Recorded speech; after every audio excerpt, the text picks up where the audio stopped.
नमो नमः मित्रों, प्रिय संस्कृत से चैनल में आप सभी का हार्दिक स्वागत एवं अभिनंदन करती हूँ। आशा करती हूँ कि आप सभी स्वस्थ होंगे, मस्त होंगे और अपनी परीक्षा की तैयारी में लगे हुए होंगे।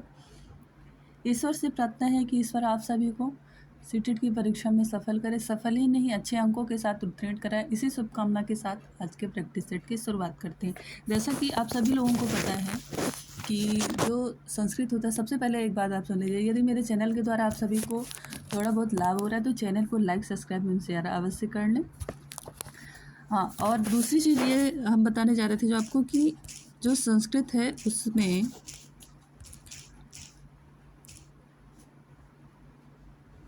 संस्कृति परीक्षा में तीन तरीके से प्रश्न होते हैं। कुछ गद्यांश पद्यांश दिए रहते हैं, उन पर आधारित प्रश्न होता है, और कुछ क्या होते हैं, व्याकरणात्मक प्रश्न होते हैं। इसके अलावा कुछ आपका पेडागोजी के प्रश्न होते हैं। तो यही रहता है, बहुत ज़्यादा टफ नहीं होता है कुछ, इसमें आप अच्छा गेन कर सकते हो।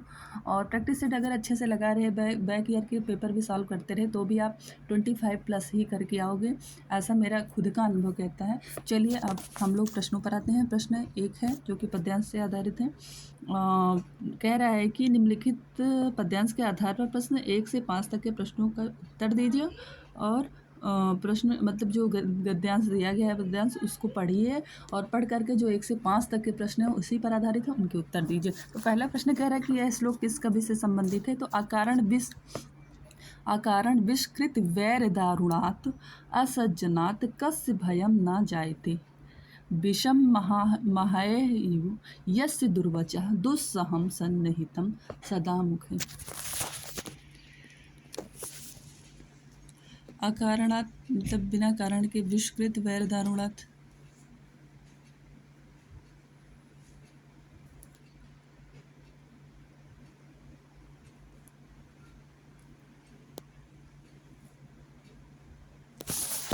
विषकृत वैर दारुणात् असज्जनात् कसम भयम। यह श्लोक किस कवि से संबंधित है। तो यह श्लोक आपका जो है संबंधित है भारवी से नहीं, बाणभट्ट से संबंधित है।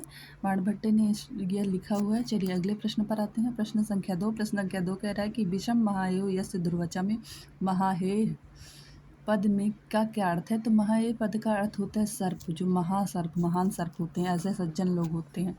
ठीक है, उपर्युक्त श्लोक किसके विषय में कहा गया है, यानी जो उपर्युक्त श्लोक है वो किनके विषय में कहा गया है। तो दुर्जनों के विषय में कहा जाता है कि जो दुर्जनों की संगति होती है वो जो है महाविष के समान होती है, महासर्प के समान होती है। प्रश्न संख्या 4 कह रहा है उपर्युक्त श्लोक में किस छंद का प्रयोग किया गया है। तो इस श्लोक में आपका जो छंद प्रयोग किया गया है वो है आपको वंशस्थ छंद। चलिए अगले प्रश्न पर आते हैं। प्रश्न संख्या 5 कह रहा है अकारण वैर करने वाले कौन होते हैं, सज्जन पुरुष, स्वार्थी पुरुष, असज्जन पुरुष या विषैले सर्प। तो अकारण जो वैर करने वाले होते हैं ऐसे लोग होते हैं कौन, असज्जन पुरुष। असज्जन क्या होते हैं, वो अकारण ही वैर कर लेते हैं, और इसीलिए उनके जो मित्रता है उसको किसके समान कहा गया, महासर्प के समान कहा जाता है। वो जैसे महासर्प होते हैं उस तरीके से ही सज्जन होते हैं, वो अकारण ही वैर कर लेते हैं। महासर्प क्या होते हैं, पता नहीं किस रास्ते से कोई व्यक्ति जा रहा है उसी को डंक मार देंगे। अकारण ही तो सर्प इत्यादि काट लेते हैं, कोई कारण रहता है किसी को काटने का, कोई उनसे उनकी दुश्मनी रहती है नहीं, काट लेंगे। तो वो ऐसे ही असज्जन होते हैं, वो असज्जन पुरुष जो होते हैं बिना कारण ही किसी से बैर इत्यादि कर लेंगे। प्रश्न संख्या 6 कह रहा है कि रिली वर्णयोर मिथ्या सावर्ण वाच्यम में किसकी सावर्ण्यता बताई गई है। तो देखिए इसमें तो बहुत अच्छा है कि री मिथ्यो, री और री एक वार्तिक है, वार्तिक के अनुसार री और ली जो होते हैं उनकी सावर्ण्यता बताई गई है। इस वार्तिक के हिसाब से, इस वाच्य के हिसाब से एक वार्तिक लिखा है कात्यायन ने कि ऋ मृत्यो सावर्ण वाच्यम, यानी री और ऋ जो होते हैं यह सावर्ण कहे गए हैं। ये वार्तिक यदि पूछे किसने लिखा है तो कात्यायन ने यह वार्तिक लिखा है। ऑप्शन नंबर डी आपका सही होगा। चलिए अगले प्रश्न पर आते हैं। प्रश्न संख्या 7 इचो यसा नाम रिक्त स्थान की पूर्ति कीजिए। तो इचु यसा नाम क्या होता है, इचु यसा नाम तालु होता है। चलिए अगले प्रश्न पर आते हैं। प्रश्न संख्या 8 अंतस्थ वर्ण का अभ्यंतर प्रयत्न होता है। अंतस्थ वर्ण का क्या होता है, अभ्यंतर प्रयत्न।